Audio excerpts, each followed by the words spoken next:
환자분의 오른쪽 눈이 왼쪽에 비해서 좀 많이 찝혀 보이고 울상처럼 보입니다. 속눈썹이 안으로 말려 들어가면서 안구를 찌르는 증상이 발생을 하셨습니다. 이분 같은 경우에는 과거 3차례 트임 수술을 통해 가지고 아래 눈꺼풀 조직이 하나로 뭉치면서 단단한 흉살로 다 변해버려져 있었어요. 오늘의 나닥은 나다! 성형외과 전문의 노경환입니다. 적당히 하면 눈을 시원하게 만들어줄 수 있는 뒷밑트임, 하지만 과하면 독이 됩니다. 이 뒷밑트임의 보건술에 대해 설명드리겠습니다.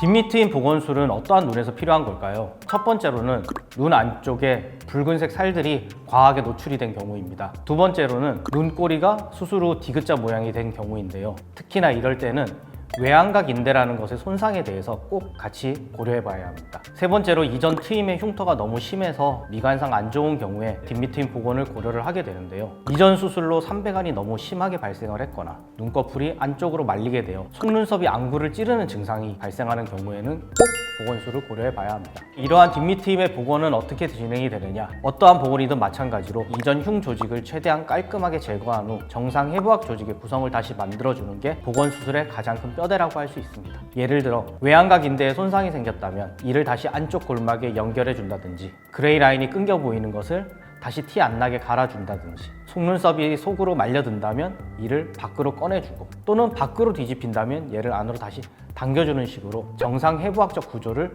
다시 만들어주는 게 제일 큰 뼈대가 됩니다. 실제로 복원이 된 케이스를 한번 살펴볼까요? 환자분의 오른쪽 눈이 왼쪽에 비해서 좀 많이 찝혀 보이고 울상처럼 보입니다. 미관상으로 예쁘지 않다는 것 외에도 속눈썹이 안으로 말려 들어가면서 안구를 찌르는 증상이 발생을 하셨습니다. 지속적인 통증과 이물감이 있어서 시력에도 문제를 발생시킬 수 있기 때문에 교정을 고려해 봐야 합니다. 근데 이 눈꺼풀 조직은 그냥 하나의 뭉뚱거려진 조직으로 되어 있는 게 아니라 트레이프 케이크처럼 여러 겹으로 되어 있습니다. 이분 같은 경우에는 과거 3차례 트임 수술을 통해 가지고 아래 눈꺼풀 조직이 하나로 뭉치면서 단단한 흉살로 다 변해버려져 있었어요. 그래서 가만히 있는 상태에서도 왼쪽과 다르게 오른쪽 눈은 눈꺼풀이 올라오지 못하고 계속 내려가 있으면서 울상처럼 보이고 있었습니다. 이런 경우에는 우선 먼저 단단하게 뭉쳐진 조직들을 하나하나 피부 조직, 피하 조직, 섬유 조직, 근육 조직 등으로 한 겹 한 겹 풀어서 최대한 정상 조직에 가깝게 우선 복원시켜야 돼요. 이제 이거를 다 풀고 나면 오른쪽 같은 경우에는 이제 다 풀어가지고 수술 전에 눈이 됐을 것이고, 왼쪽 같은 경우에는 이미 트임이 시행되어 있었기 때문에 양쪽 눈의 크기가 다릅니다. 오른쪽을 힘들게 풀었지만 뒷밑트임을 다시 시행을 해서 좌측과 눈 크기를 다시 맞춰줘야 돼요. 추가로 이분은 쌍꺼풀 재수술도 진행을 하셨던 분인데 3번의 눈매 교정을 했지만 눈 뜰 때 계속 무겁고 힘들고 눈동자를 가리는 증상이 있어서 눈매 교정 수술을 추가로 더 시행을 하였고, 쌍꺼풀 라인 역시 가운데 부분이 좀 처지면서 전체적으로 얇아졌기 때문에 좀 더 높은 라인으로 다시금 또렷하게 재고정을 같이 시행을 하였습니다. 뒷밑트임 복원 수술을 전 눈으로 완전히 돌아갈 수 있을까? 안타깝지만 한번 뒷밑트임을 한 눈이 절대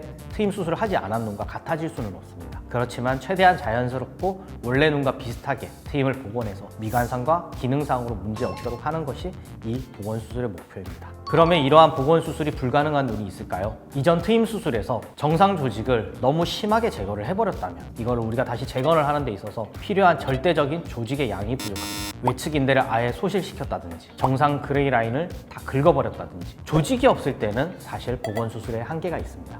단지 흉이 많고 많이 구겨져 있고 정상 조직들이 뭉쳐져 있는 경우라면 정상 조직처럼 잘 풀어서 다시 복귀할 수 있기 때문에 너무 우려하지는 않으셔도 됩니다. 절개 뒷밑트임도 있고 비절개 뒷밑트임도 있는데 그것도 복원의 차이가 있을까요? 절개 뒷밑트임이 비절개 뒷밑트임보다 복원하는 데 조금 더 힘이 들기는 합니다. 절개를 했다라는 거는 그만큼 흉이 많이 생겼기 때문이에요. 그런데 진짜 드물게 비절개 뒷밑트임을 여러 번 시행해서 하나로 아예 뭉쳐버려요. 절개를 할 공간조차 안 만들어지게 비절개를 여러 번 해버린 경우도 있더라고요. 단지 절개냐 비절개냐 보다는 트임 수술을 얼마나 많이 했느냐, 이것 또한 하나의 고려사항이 될 거라고 생각합니다. 그러면 이러한 뒷밑트임, 애초부터 추천을 하지 않는 눈이 있을까요? 가장 기본적으로 수술 전 안검 내반증이 있어서 이미 속눈썹이 눈을 찌르는 경우에는 이러한 증상이 뒷밑트임 수술을 통해서 더 심해질 수 있기 때문에 뒷밑트임 수술 단독만으로는 잘 추천을 드리지 않습니다. 대신 안검 내반증 수술을 같이 하셔서